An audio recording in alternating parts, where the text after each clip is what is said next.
Baik, bismillahirrahmanirrahim. Assalamualaikum warahmatullahi wabarakatuh. Eh, Perkenalkan, saya Fikri Argubi dengan NIM 2020188009 dari perwakilan kelompok 11. Jadi kali ini saya akan menjawab UAS AIK 4 nomor 1, yaitu bacalah ayat dalam surat Al-Mujadalah ayat 11 secara tartil, kemudian terjemahkan dan berikan komentar secukupnya terkait dengan hukum menuntut ilmu. Baik.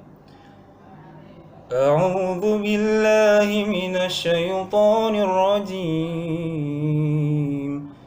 Bismillahirrahmanirrahim. يا أيها الذين آمنوا إذا قيل لكم تفسحوا في المجالس فافسحوا يفسح الله لكم وإذا قيل انشزوا فانشزوا يرفع الله الذين آمنوا منكم والذين أوتوا العلم درجات Wallahu bima ta'maluna khabir. Yang artinya, hai orang-orang yang beriman, apabila dikatakan kepadamu, berlapang-lapanglah dalam majelis, maka lapangkanlah, niscaya Allah akan memberi kelapangan untukmu. Dan apabila dikatakan, berdirilah kamu, maka berdirilah, niscaya Allah akan meninggikan orang-orang yang beriman di antaramu dan orang-orang yang diberi ilmu pengetahuan beberapa derajat, dan Allah Maha mengetahui apa yang kamu kerjakan. Quran surah Al-Mujadalah surah ke-58 ayat ke-11. Jadi berdasarkan ayat yang saya bacakan barusan itu, berdasarkan tafsir Al-Mukhtasar, itu menafsirkan bahwa Allah meninggikan derajat ahli ilmu dengan derajat yang banyak di sisi pahala dan derajat di sisi meraih keridhaan Allah Subhanahu wa taala. Dan Allah itu maha teliti terhadap amal-amal kita. Tidak ada sesuatu yang samar baginya, dan Dia akan membalas amal kita dengan yang lebih baik. Ayat ini menyanjung tinggi kedudukan para ulama dan keutamaan mereka serta ketinggian derajat mereka. Kemudian berdasarkan tafsir dari Ibnu Abbas menafsirkan ayat ini, mengatakan bahwa derajat para ahli ilmu dan orang mukmin yang lain sejauh 700 derajat. Satu derajat sejauh perjalanan 500 tahun. Kemudian dalam ajaran Islam itu ilmu menempati kedudukan yang sangat tinggi. Ini dibuktikan dengan banyaknya ayat-ayat Al-Quran dan hadis Nabi yang mendorong umatnya untuk menuntut ilmu. Bahkan wahyu yang pertama turun adalah tentang perintah membaca, sebagaimana pada Quran surah Al-Alaq ayat 1-5, yang mana membaca tersebut merupakan sebagai wahana untuk kita menambah ilmu. Kemudian komentar saya mengenai hukum menuntut ilmu. Jadi terkait hukum menuntut ilmu, sebenarnya Al-Quran tidak secara tersurat mewajibkan umat Islam untuk menuntut ilmu. Tetapi Al-Quran secara tersirat itu beberapa ayatnya menunjukkan kewajiban untuk kita itu menuntut ilmu. Antara lain seperti yang saya bacakan tadi di Quran surah Al-Mujadalah ayat 11, surah ke-58 ayat ke-11. Berdasarkan ayat tersebut jelas bahwa menuntut ilmu adalah perintah langsung dari Allah Subhanahu wa taala. Karena orang yang menuntut ilmu itu akan diangkat derajatnya oleh Allah beberapa derajat. Jadi sekian untuk jawaban saya tentang nomor 1 ini, UAS AIK 4. Kurang lebihnya mohon maaf. Terima kasih. Wassalamualaikum warahmatullahi wabarakatuh. Assalamualaikum warahmatullahi wabarakatuh. Perkenalkan, saya Tiara Alifia dengan NIM 202018800061. Sini saya akan menjawab pertanyaan nomor 2. Program Keluarga berencana menempuh suatu usaha yang mengatur banyaknya jumlah kelahiran anak, usia ideal melahirkan, kemudian mengatur kehamilan melalui promosi, perlindungan, dan bantuan sesuai dengan hak reproduksi untuk mewujudkan keluarga yang berkualitas. Sedangkan menurut Majelis Ulama Indonesia atau MUI, keluarga berencana adalah suatu ikhtiar dan usaha manusia dalam mengatur kehamilan dalam keluarga dengan cara tidak melawan hukum agama, undang-undang negara, dan moral Pancasila demi untuk mewujudkan keluarga yang sakinah, mawadah, dan warahmah. Kemudian untuk pro dan kontra dari program keluarga berencana, untuk pro-nya, dalam pengembangan keturunan, Islam mengutamakan kepada masalah kualitas anak, dan Islam tidak menghendaki keturunan yang lemah dan serta kekurangan baik lemah jasmani maupun lemah rohani. Cuman salah satu faktor yang menyebabkan keluarga menjadi lemah adalah ketidakadanya keseimbangan antara keadaan, kebutuhan, pendapatan, serta pengeluaran. Sebagaimana firman Allah, Bismillahirrahmanirrahim, waliyahsyalladina law taraku min khalafihim durrayatan di'afan alaihim falyattaqullaha qulu qawlan sadida, yang artinya, dan hendaklah takut kepada Allah orang-orang yang sekiranya mereka meninggalkan keturunan yang lemah di belakang mereka, yang mereka khawatir terhadap kesejahteraannya. Oleh sebab itu, hendaklah mereka maksudnya bertakwa kepada Allah, dan hendaklah mereka berbicara yang tutur kata yang benar. Kemudian penganut mazhab Syafi'i berpendapat bahwa keluarga berencana ini boleh dilakukan walaupun tanpa persetujuan istri dengan dalil kunna na'zilu wal qur'anu ya yang zilu, yang artinya kami dahulu pernah melakukan azab di masa Rasulullah SAW, dan Quran turun ketika itu. Rawahu Bukhari nomor 5208 dan Muslim nomor 1440. Sedangkan mayoritas ulama mazhab Hanafi, Maliki, dan Hambali menyatakan bahwa keluarga berencana atau KB boleh dilakukan asal atas persetujuan istri dengan dalil hadis dari Umar bin Khattab. Ia berkata, nah Rasulullah SAW an yu'zala anil hurrati illa biidni. Kemudian yang artinya Rasulullah SAW melarang melakukan anzal terhadap wanita mereka kecuali dengan izinnya. Rawahu Ibnu Majah nomor 1928, Al-Baihaqi dalam Al-Kubra. Kemudian Syekh Yusuf Al-Qaradawi dalam kitabnya Al-Halal wa Al-Haril Islam disebutkan bahwa keluarga berencana ini diperbolehkan dengan dasar kebolehan praktek azal atau coitus interruptus, yaitu sudah ada pada zaman Nabi Muhammad SAW. Menurut beliau, kebolehan keluarga berencana atau KB ini juga atas pertimbangan dan persetujuan, yaitu dalam rangka memelihara kesehatan keluarga, menyeimbangkan antara kebutuhan, kemauan, serta menjaga keselamatan agama, yang mana aspek-aspek tersebut harus diperhatikan dalam mencapai kehidupan keluarga sejahtera. Dan untuk kontra dari keluarga berencana ini, Al-Quran juga memberikan ketegasan tentang larangan cara-cara keluarga berencana atau KB yang bertentangan dengan bersifat abortif atau mengakibatkan kemandulan abadi, sebagaimana firman Allah dalam surat Al-An'am ayat 151 yang berbunyi, Bismillahirrahmanirrahim, Qul ta'alau atlu ma harama rabbukum alaikum alla tusriku bihi syai'aw wa bil walidaini ihsan wa la ta'tulu auladakum min imlaq nahnu narzuqukum wa iyyahum wa la ta'rabul fawahisha ma dhahara minha wa ma batana wa la ta'tulun nafsal lati maullahu illa bil haq dalikum wasaqum bihi la'allakum ta'qilun, yang artinya pemeliharaan kamu atas kamu, janganlah kamu mempersekutukan sesuatu dengannya, dan kepada ibu bapak hendaknya kamu melakukan kebaktian yang sempurna, dan janganlah kamu membunuh anak-anakmu karena miskin, kamilah yang memberi rezeki kepadamu dan kepada mereka, dan janganlah kamu mendekati perbuatan-perbuatan yang keji, baik yang nampak diantaranya maupun yang tersembunyi, dan janganlah kamu membunuh jiwa yang diharamkan Allah kecuali berdasarkan sesuatu yang benar. Demikian jawaban dari saya. Terima kasih. Wassalamualaikum warahmatullahi wabarakatuh.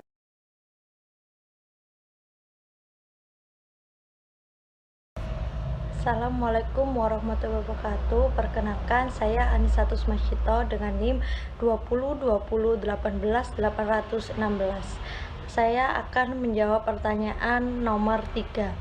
Jelaskan pengertian vaksinasi dan jelaskan tujuan utama dari vaksinasi. Vaksin adalah produk biologi yang berisi antigen yang bila diberikan kepada seseorang akan menimbulkan kekebalan spesifik secara aktif terhadap penyakit tertentu. Sedangkan vaksinasi adalah kegiatan pemberian kekebalan pada seseorang agar terhindar dari berbagai penyakit, terutama penyakit yang mematikan. Tujuan utama vaksin yaitu menurunkan kesakitan dan kematian. Yang kedua, mencapai kekebalan kelompok untuk mencegah penularan dan melindungi kesehatan masyarakat. Yang ketiga yaitu melindungi dan memperkuat sistem kesehatan secara menyeluruh. Yang keempat yaitu menjaga produktivitas dan meminimalisir dampak sosial dan ekonomi. Yang B yaitu jelaskan pandangan Islam atau Muhammadiyah tentang vaksinasi. Islam memberikan kebebasan dalam hal teknik pencegahan sesuai dengan perkembangan teknologi yang ada pada saat ini. Islam tidak pernah membatasi kemajuan teknologi, namun hanya memberi batasan atau rambu-rambu yang tidak boleh dilanggar, seperti berobat dengan yang haram, berobat ke dukun atau orang pintar atau ahli sihir. Namun mengenai hal-hal yang bersifat teknis sepenuhnya diserahkan kepada perkembangan ilmu sains sesuai dengan perkembangan zamannya.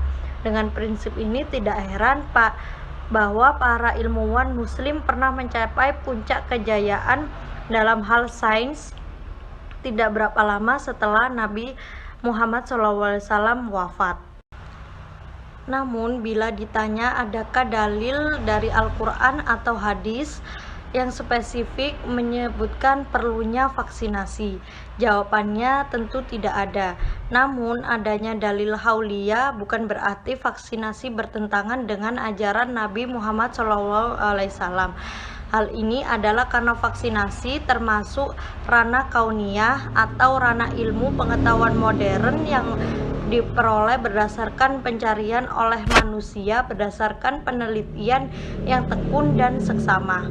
Oleh karena itu, pakar mengenai vaksinasi tentu saja adalah dokter dan para peneliti atau ilmuwan. Tetapi dasar hukum vaksinasi ada dalam Al-Quran, yaitu pada surat Al-Maidah ayat 32 yang artinya, dan barang siapa yang memelihara kehidupan seorang manusia, maka seolah-olah dia telah memelihara kehidupan manusia semuanya. Sedangkan di dalam hadis dari Abu Hurairah diriwayatkan dari Nabi Muhammad SAW, beliau bersabda, sesungguhnya Allah tidak menurunkan suatu penyakit kecuali menurunkan pula obatnya. Hadis riwayat Al-Bukhari. Terima kasih. Wassalamualaikum warahmatullahi wabarakatuh. Assalamualaikum warahmatullahi wabarakatuh. Perkenalkan, nama saya Aditya Dwi Putra Wibowo dengan nomor NIM 2020-18834. Nah, di sini saya akan membacakan soal nomor 4, yaitu Nabi Muhammad SAW menjelaskan bahwa manusia yang disukai oleh Allah adalah manusia yang kuat dan sehat lahir maupun batin. Nah, itu ada A dan B. Yang pertama itu saya akan membacakan yang A. Jelaskan pengertian kesehatan mental menurut perspektif kedokteran dan menurut perspektif Islam.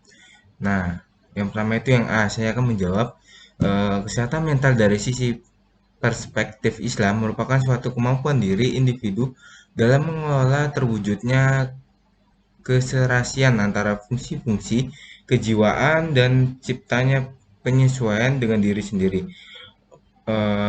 diri sendiri, terus orang lain maupun lingkungan sekitarnya secara dinamis berdasarkan Al-Quran dan Surah As-Sunnah sebagaimana pedoman hidup menuju kebahagiaan dunia akhirat.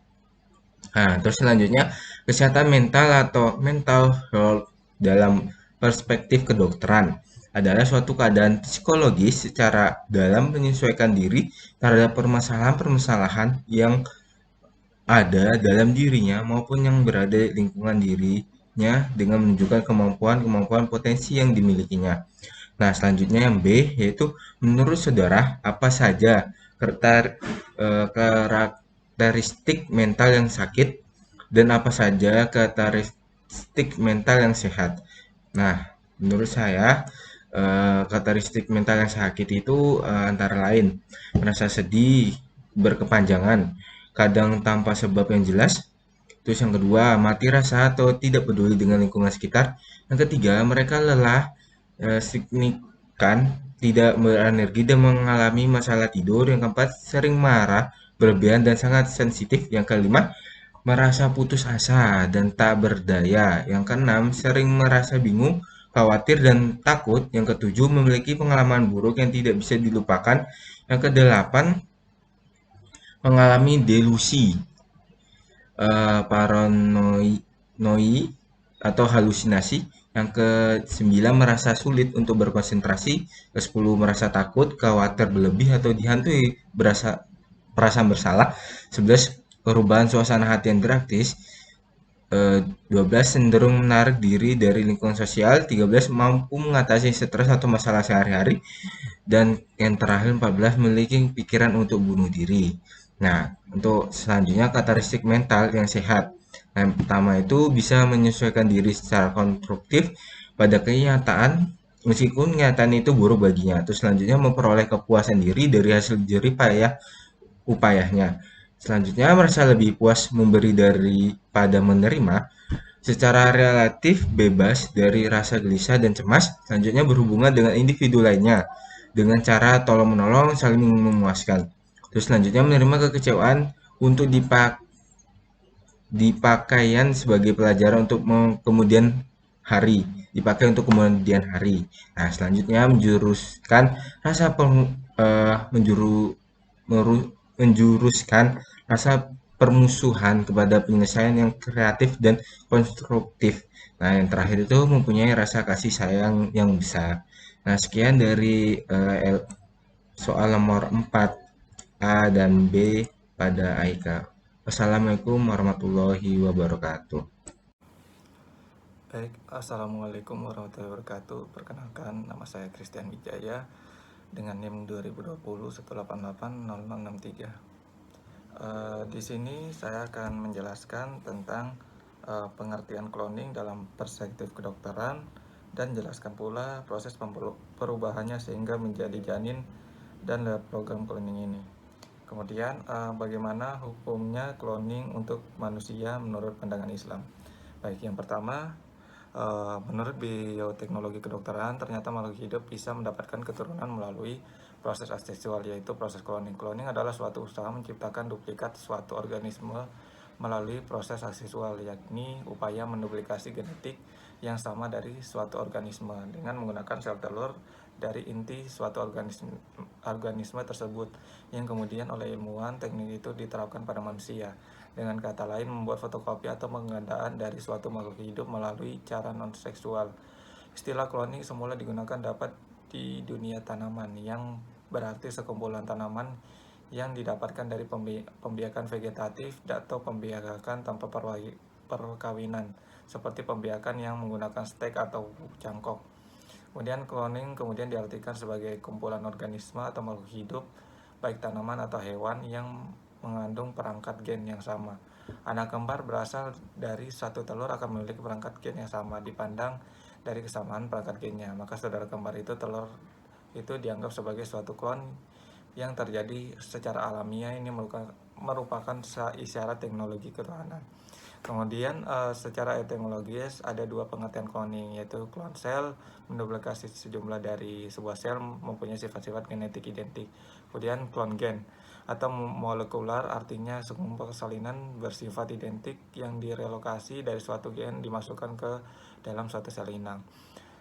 Baik, kemudian dengan demikian secara sederhana disebutkan bahwa bayi klon disebut dengan mempersiapkan sel telur yang sudah diambil intinya kemudian digabungkan dengan sel donor yang merupakan sel dewasa dari suatu organ tubuh. Kemudian hasil gabungan tersebut kemudian ditanamkan ke dalam rahim, dibiarkan berkembang dalam rahim sampai lahir. Secara teoritis prosedur mekanisme cloning terhadap makhluk hidup sedikitnya melalui 4 tahap yang diurutkan secara sistematis. Kemudian keempat tahap itu adalah isolasi fragmen DNA, penyisipan fragmen DNA ke dalam vektor, kemudian transformasi dan hasil cloning. Kemudian di sini saya juga menjawab tentang hukum cloning untuk manusia menurut pandangan Islam. Jadi menurut Ki Haji Ali Mustafa Yakub dalam buku Fatwa Nisa Masjid Istiqlal menjelaskan bahwa organisasi konferensi Islam atau OKI pernah menetapkan bahwa cloning pada manusia hukumnya haram, sedangkan cloning terhadap hewan dan tumbuhan hukumnya diperbolehkan. Perbedaan hukum cloning berdasarkan klasifikasinya. Ini tentu berlandaskan oleh kajian fikih yang mendalam. Sedangkan mengenai keharaman cloning manusia, lembaga fikih Islam sebagaimana dikutip dari Ki Haji Ali menyebutkan bahwa cloning manusia akan menimbulkan ketidakjelasan nasab pada bayi yang dihasilkan. Padahal dalam Islam soal nasab ini sangat penting. Banyak peraturan syariat di antara perwalian, pernikahan, hawaris, dan perwakafan yang terkait nasab. Untuk kejelasan nasab menjadi keharusan dalam Islam. Memang pada dasarnya Islam tidak mengalami setiap kreativitas dan inovasi para ilmuwan untuk mengembangkan risetnya. Namun apabila riset itu melewati atau bersinggungan dengan batas-batas syariat sudah ditetapkan, maka Islam melarangnya, termasuk pada cloning manusia ini. Hal ini sebagaimana pada sabda Rasulullah SAW, Inna ta'udana yaumul kiamati bi asmikakum wa asma ya binakum fasinu asma'akum, yang artinya sesungguhnya kalian akan dipanggil Allah pada hari kiamat dengan nama kalian dan nama bapak kalian, karenanya perbaikilah nama kalian. Baik, itu saja yang dapat saya sampaikan. Kurang lebihnya mohon dimaafkan. Wassalamualaikum warahmatullahi wabarakatuh.